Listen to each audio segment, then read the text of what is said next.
there, welcome to Tsukikari Anime Podcast, where we look at anime with fresh new eyes and give you our input. I'm EliseAyumu. I'm Lucian Shoten. So what anime do you have for us today? Well, today we're going to be looking at the Promised Neverland, so I got the synopsis off of my anime list, so if it sounds familiar, that's why. So it starts, surrounded by a forest and a gated entrance, the Grace Field House is inhabited by orphans happily living together as one big family, looked after by their mama, Isabella. Although they are required to take tests daily, the children are free to spend their times as they see fit, usually playing outside, as they do not venture too far from the orphanage, a rule they are expected to follow no matter what. However, all good times must come to an end, as every few months a child is adopted and sent to live with their new family, never to be heard from again. Alright, so I've heard very little about this anime, but I have heard it's not what you would think reading the synopsis. So I'm interested to know what's going to happen, if it's going to be like super fucked up or like just fucking a little bit interesting, you know? Yeah, unfortunately I was kind of spoiled as I watched the first half of the first episode already in my anime club. But I didn't get into any spoiled territory. It was just basically what the synopsis uncovered. So we're going to hope that it's a fun anime. I have a feeling it's not all going to take place at the orphanage. Yeah, I mean, depending on what it is. I mean, to me it sounds like a slice of life, but from what I've heard, it doesn't sound like a slice of life. Well, yeah, I was thinking maybe it's like a slice of life, but instead of focusing on, like, the orphanage, like, the main character gets adopted, and then you start following them outside of the orphanage, and then if it's supposed to go into messed up territory, maybe they're abused? Yeah, I could definitely see that. Abuse definitely is one of those dark topics that no one really likes talking about, and definitely would make for an edgier anime. Personally, I would prefer if people were lying to me and it was just a nice little happy anime, you know?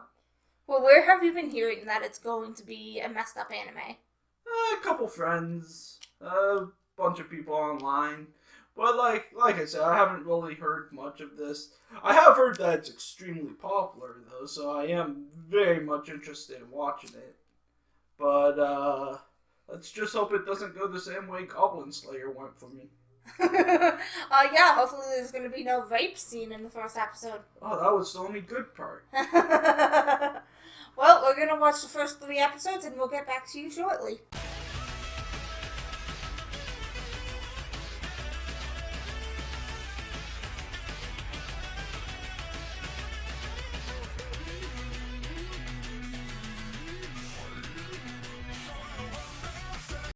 And we are back after consuming 3 episodes of The Promised Neverland. And what are your thoughts on this? Well, it wasn't a slice of life anime. It was definitely a slice of life. In what sense? I mean, they're eating people. Sounds like the most slice of life you can get. Yeah, except for they're eating dead people, so it really is a slice of death. Maybe they, chopped off a little bit of it first. Some nice raw. Some nice, I'm not gonna say that. Keeping this PG-13. No, I thought it was a good anime. I might continue watching it, but it seems like they're never going to actually escape. Yeah, from what I figure, I'm going to guess that like these 12 episodes that are out right now, they seem like they're going to be like a beginning, like a prequel basically. Like a training montage? Yeah, like it's like they're going to set up everything to the escape, and then the next batch of episodes we get will be them escaping. And the next batch after that will probably be what they do after they have escaped. Which is probably going to be dying. You never know. They could live. Well, all the babies are going to die. Fuck yeah. Most of the toddlers are going to die because they're whiny bitches. Yes. Who like to open their mouth and scream, Emma! In a game of tag! Basically hide and seek. Yeah, why were they calling it tag when it was hide and seek? Well, because they don't know what hide and seek is. It was like hide and seek and tag mushed together. Yeah. Well, not even. Because, like, basically what it was cops and robbers, but one of them was a cop and all the rest of them were robbers. Yeah. Right? Yeah. Which is basically how you play cops and robbers. Well, you know, shit happens. Sometimes you have more cops, sometimes you have less cops. Okay. Well. No one wants to be a cop. Who was your favorite character? Emma. Emma was your favorite character? I think Emma was perfect for someone who is moe trash like I am. Moe trash? Moe trash. All my moe reflexes just went off the wall. Damn, I love that character. Super cute, super innocent, and the way that she handles the situation that she's been thrown into makes my heart just go, damn, dog. Damn. Oh my god, I love the scene when, like, Mama was confronting her, like, you look pale and you don't seem your normal self today, and she's just like, I wonder how Connie, who I know is dead, is doing. Yeah, that was definitely her trying to test the mother and get a feel for what was going on. It was definitely a very intellectual moment. Yeah, it was like a show. battle of brains. Yeah, you know? And the best part is that came from Emma.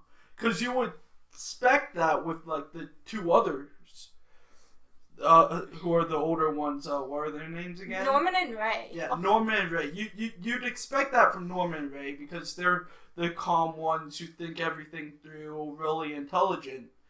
But no, you get this from Emma, who's the cheerful, playful, innocent one of the group, who has a tendency to be a little dumb, even though she can get perfect test scores. I don't understand how that works exactly. Test scores don't count for anything. They don't count for shit. Apparently. So, yeah, I just thought that was a great moment. Probably the best moment from this entire anime. I'm gonna say my favorite character is probably Norman. Because he's the smart, intellectual, calm, cool, collected character. But he's also, I'm going to do this random shit thing because I'm in love with Emma. Which, can I just talk about how preposterous it is that first off, they've mentioned that they're all basically like family since they've all grown up together. Yeah, they said they're truer than truer siblings. And then second, they're 11. Yeah. You're telling me that 11-year-olds are diehard in love with someone, I'm going to risk my life with this person because I'm in love with them? Hey, in Japan, the age of consent is 12. They're not 12, they're 11. That's my argument. Argument made. My other argument for that would have been, like, most prefectures in Japan now have a rule saying you have to be 18 to consent. The legal age is 12, but per prefecture, they changed it. Fair enough. Yeah, it's something I just learned. Probably a very smart move. I heard that Japanese high school, it's culture to get raped. At least in anime it is. Yes, I've learned that throughout my many animes that I have watched. My least favorite character was Ray. What, you didn't like Sasuke? I didn't like Sasuke. Ah. The thing is, he confused me for the first episode and a half. He seemed like he knew exactly what was happening that the other children didn't know. And then all of a sudden he's like, oh wait, I didn't know about that. What happened? And they try explaining it off like, oh, well, I just knew something was up because you guys were different. But it's like, yeah, but then why didn't you just confront them right away? Why didn't you go up to them and go, yo, you guys cool? Like, you chilled? Well, the thing is, not only that, but one, he's snooping around spying on them, like, ear to the wall spying. And he's doing all of this, like, I think I already know everything kind of look. So he's the traitor? Yeah, he might. They're saying there's a traitor, and he might be the traitor. We're led to believe it's the green-haired girl with glasses, but... You kidding me? I'm led to believe it's Donnie. Donnie just seems too dumb. Fair enough. Plus, Donnie. Yeah, I'm not a big fan of some of the names in this. Donnie anime. and Connie. Yeah, like, that's just... Well, speaking of the names, have you not noticed that all the names are, like, European Western names, and yet the anime is in, like, Japanese? Well, they sometimes do that with anime, depending on the setting. It's just weird because the setting isn't, as far as we know, it isn't in Europe, it isn't in Japan, it's fucking in the middle of fucking nowhere, I guess. Yeah, it doesn't really say where it is set. It says it's set at the house. It's a farm, and it's located on the planet Earth. Wait, did they ever mention it was on the planet Earth? Yes. Because those didn't look like Earthlings, those weird monsters. They called them demons. Speaking of which, why would they be called demons? Why wouldn't they just say monsters? Because they have books, so they've read books. Monsters are a common occurrence in books. Those things didn't look like any damn demons I've ever damn seen in a book. So, wouldn't they be monsters? Yeah. And they're kids, so kids aren't thinking, oh, that's a demon. Kids are thinking monsters. Even if they saw a picture of a demon, they would think monster. Yeah, considering demons are the type of monster. So, okay? Okay, so one thing that really perplexed me, right after the part, like I did mention earlier that I watched about half of the first episode. Yeah.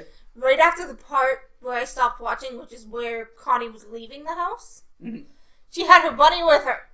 And then the bunny was...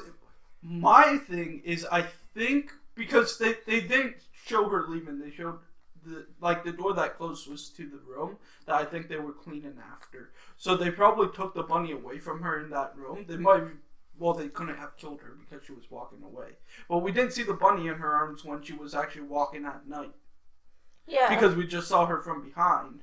So, realistically, she could have taken the bunny and put it there like the mom. And that's why she was like, what the fuck, when the bunny was at the car. Instead of just thinking Connie dropped it there. Yeah, well, definitely she knew Connie didn't have it. That was a definite thing. I think what it was a plot device that just equaled plot hole, and they didn't feel like explaining it away. Yeah, just lazy animation choices. They're like, oh, well, we animated it like this, but... Not even animation choices, because you gotta think it probably is from the manga as well. Well, manga's done frame by frame, so not necessarily. Because it could go from one frame, they're standing there saying goodbye, and the next frame they're out in the darkness with their backs turned. So technically, it might have not shown that. Yeah. But it would have had the plot device of Connie holding the bunny. Yeah, but... And then the bunny being on the table. Well, we wouldn't have known the time difference in the manga to when they actually leave the building. Yeah, I guess. So that would be fine. Just in the anime, it seems like it's within an instant. Yeah, I guess. But realistically, I mean, the anime itself was pretty good, yeah. I'd say, right? Yeah, I think it's pretty good. Like I said, I'd definitely probably finish watching it. Yeah. But I'd wait to see if there was going to be more of it, because, okay, so we watched it on Crunchyroll, so we got to see the thumbnails up to, like, the 6th episode, or 7th episode. Yeah, and they were still in the orphanage. It looked like they were still in the orphanage. We didn't read any of the descriptions, but... I can confirm within later episodes they're definitely in the orphanage, just because I've seen a 30-second clip of when Emma is in, like, a sick room type deal. And I can't remember what exactly happened, but, like, it was a super innocent thing. So therefore I still thought it was like just a slice of life type deal. But I have seen that, and that was not within the first 3 episodes. Yeah, no, that doesn't sound familiar at all.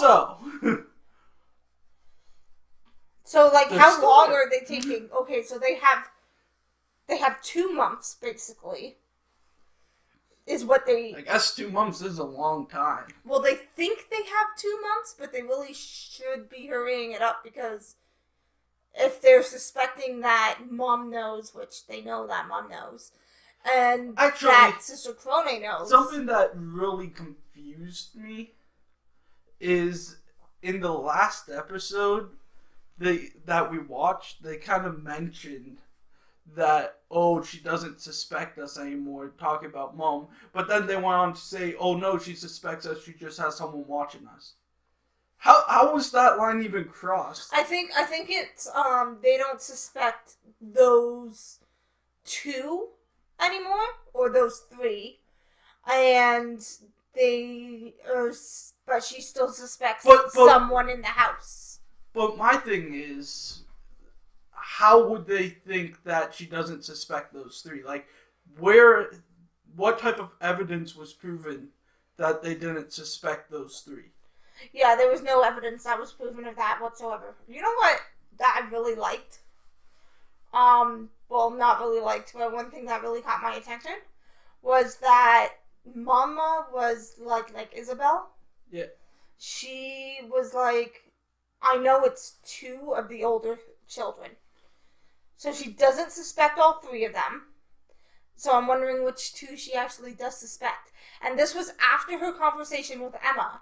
So is it that she suspects Norman and Ray? Or does she actually still suspect Emma? I think she suspects Emma and Norman because of how they were acting. Because if you think about it, Emma is the type that would have run up to Mama when she brought back that one kid who was missing. But both Emma and Norman stayed still and then just smiled at her. Now, Ray was missing there, for sure.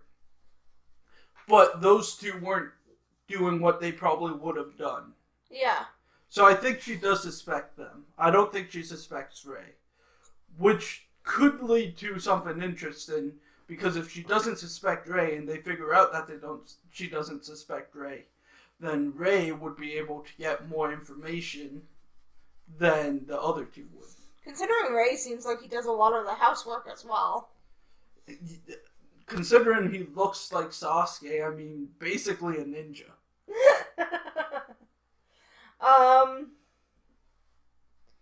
So what did you think about the animation or the art style? I thought that the animation and art style actually did a lot of good, especially the art style. Oh, the way that they made dramatic scenes dramatic, and the just changing of the eyes to show how scared one of them is at certain points just was beautiful. Speaking of which, when they look into the truck, yeah, that scene was one of the best animated scenes I've ever seen, because it set it up super well to the point where I was going, what the fuck is in that truck? I want to see. Yeah, and then I had a feeling that I would be able to see it anyways. Mm-hmm. Yeah, so like, you know, obviously we were going to see into that truck, but the fact that they kept us so long from seeing inside of there, we got to see the reaction of the kids before we were allowed to look into the truck, was just done so perfectly. It could have been anything, you know? It could have been like a very unruly sexy scene. No, I don't think that. Different facials. A kid would be traumatized seeing somebody have sex with a kid. You have never been a kid. But, I mean, yeah, it was just top quality stuff there. Yeah, the only thing that got me about the animation that I didn't really like was like the mouth positioning, but that kind of grew on me through watching it, like at the beginning, it was just like, why is the mouth so high up? Yeah, that was a interesting choice. Yeah. Interesting choice, but I don't think that's enough to really impact anything. Oh no, it didn't ruin the anime at all. It's just it was one thing that was just like I had to get used to. Yeah. You know. I feel like almost every anime has something like that you gotta get used to, whether it's weird hair designs to lip placement to background art, something. Every anime has that one flaw. Yeah, and it's mostly voice acting. Definitely a thing. Dubs or subs, guys. We are not discriminating here. No, but there's always that one voice that people are like, oh, I don't like that voice. And sometimes that voice is just perfect. If any of you have watched the Otaku Teacher anime and know the anime girl voice, then you understand what I'm talking about. I have yet to watch that, actually. Well, maybe we'll have you watch it for this. Yeah, maybe we'll do anime you haven't watched, anime I haven't watched thing. Yeah, maybe. I know quite a few that are really good that you have always refused to watch. Yeah, so going back to the animation art style, I think the animation was actually like very smooth. One of the things that did piss me off was it always okay, so I know it's to help the setting of the anime. Yeah. But it always feels like someone's watching the children. And it's like from the perspective that like you're watching them like through the trees and stuff like that. Now, my idea behind this is that's the traitor. It could be the traitor, or it could just be purposely framed that way to make it to get you like feeling what the kids are feeling, you know? Now, there's something big we haven't talked about yet. Oh, what's that? The opening. The opening theme song? We haven't talked about the pictures of the opening theme or the song. The song itself started off so great.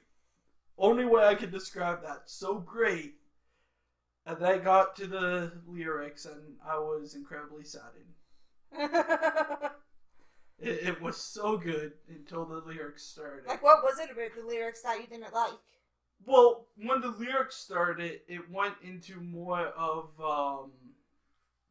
like a rappy type deal, you know, like even the music went more in towards that style before it was like powerful jazz. Powerful jazz is always powerful. So it was like it went from one like really fun music to I've heard this before.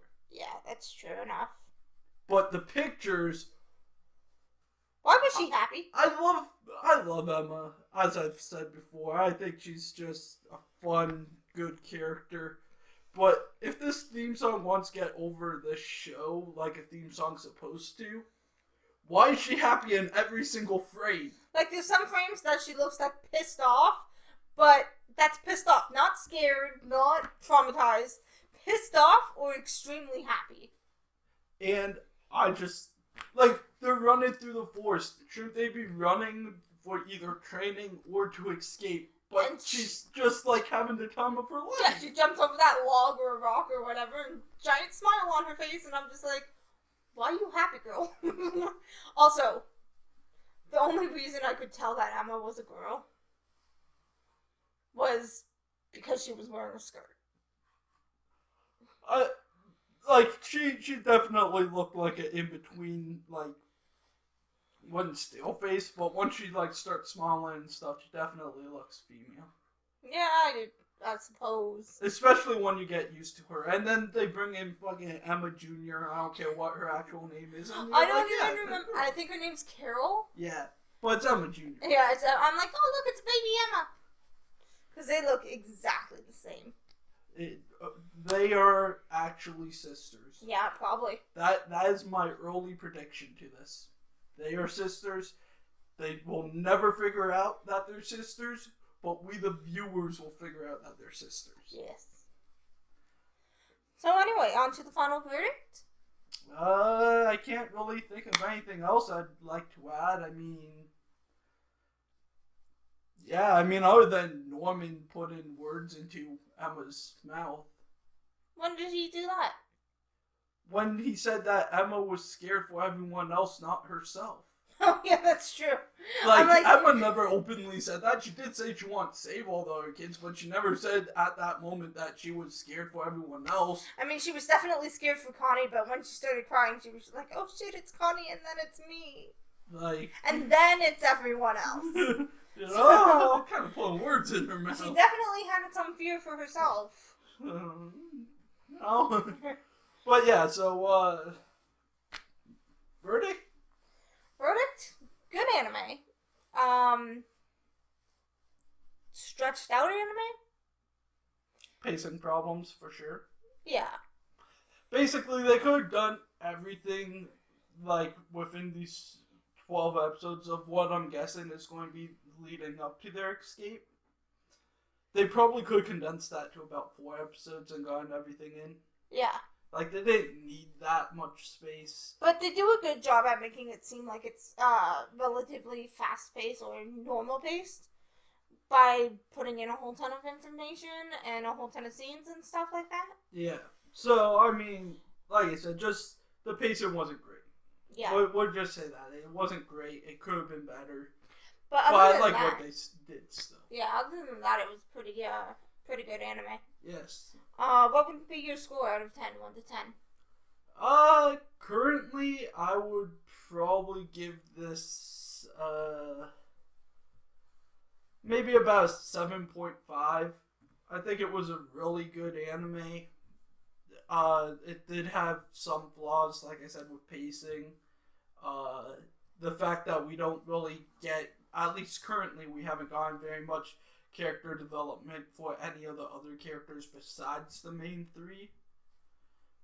That's definitely a little bit of a problem. But yeah, my main issue would definitely be pacing there. Okay, mine would be an 8, since, once again, I'd say the fact that they're stretching out an anime longer than they should really be stretching out the anime for, which kind of gets tedious and pisses you off. Mm-hmm. Because you're like, I really want to see them try to escape instead of I want to see them living in the orphanage. So I'd give it an 8, because that's really the only thing that was pissing off about me. I liked the way things were shot. It would, to make you, feel like you connected to the characters a lot more. And I liked the music that they had in the background to, do the exact same thing, basically. Yeah. So, yeah, 9 out of 10. 8 out of 10, sorry? Yeah, 8 out of 10. And... Of course, 9's a little bit high. Yeah, 9's a little bit high. I meant 8 out of 10. And so putting their scores together, I guess we're giving it a 7.7 out of 10. Yeah, and, so are you going to continue watching The Promised Neverland? I'll probably continue watching it when I'm, bored and have nothing else to do. Or, in the background when they dub it. I'll continue watching it when they release more of it. Yeah, if they release, a season 2 or something. Because I want to see what happens when they're escaping. I don't want to necessarily see them planning the escape. Yeah. Because just planning the escape and having wait, say, a year or 2 before we actually get to see the escape is kind of pointless. Yeah, it hurts. Because, they're planning the escape. You want to get the goods out of what they're giving you, and they're just not giving you those goods. But, yeah, so once season 2 hits, I'll probably start watching. But that's about all I have to say about this. Yeah, that's about all I have to say, too. Alright. Well, this has been Lucian Shoten. And this has been EliseAyumu, and we'll see you next time. Bye.